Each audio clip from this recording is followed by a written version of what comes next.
The game of billiards has been around in one form or another for nearly 500 years. During the 19th century, the game's rules and equipment evolved to basically what they are today.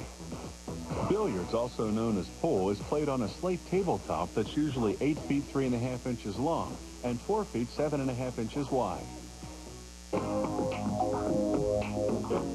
Clients order billiard tables much like they would custom design furniture. They pick the table style, colors, the type of wood, and its lacquer and stain. The tables come in maple, walnut, mahogany, cherry, and the most popular, oak. A computer-guided machine shapes part of what will be the table's frame. This machine's rotating heads perform several different tasks. A profiling head carves the angle of part of the frame. A routering head creates the table's decorative grooves. And a drilling head makes holes for bolts to fit through. 6 wood components called rails will surround the playing surface. They have diamond-shaped carvings that'll become visual markers for the players.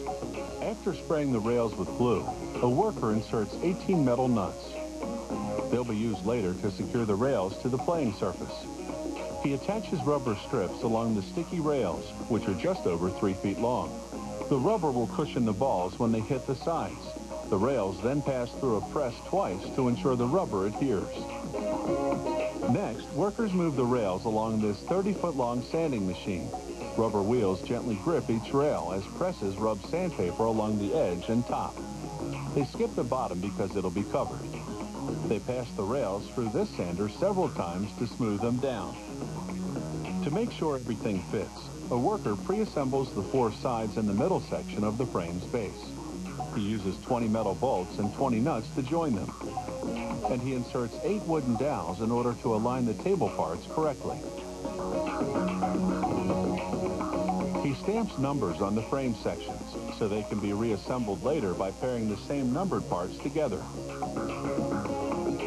Next, a worker hot glues 18 1-inch long mother-of-pearl components called sights. He fits them into the carvings on the rails, which have now been stained to the desired shade. He taps them into place using a hammer and a block made of synthetic resin. This way, he won't damage the rail. A worker then lines the rubber part of the rail with cloth made of wool and nylon.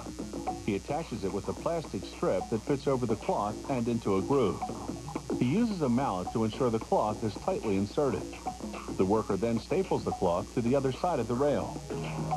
A zinc and brass plaque display the table's brand name. After shipping, workers reassemble the table in its new home. Serial numbers ensure the parts belong to the same table. Assembly takes about 2 hours. They match the numbered parts together using up to 50 bolts and 50 nuts. Then they level the table using metal components called leg levelers to adjust the table's height.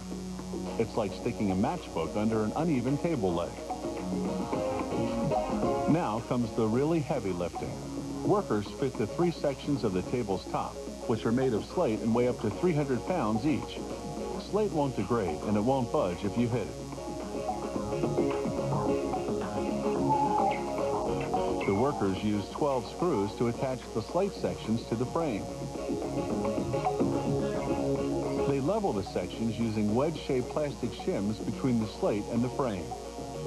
Next, a worker melts wax over the cracks between the sections. He uses a scraper to smooth out the playing surface. The remaining holes will later be covered by rails. After the wax dries, they cover the table surface with cloth, which comes in a variety of colors.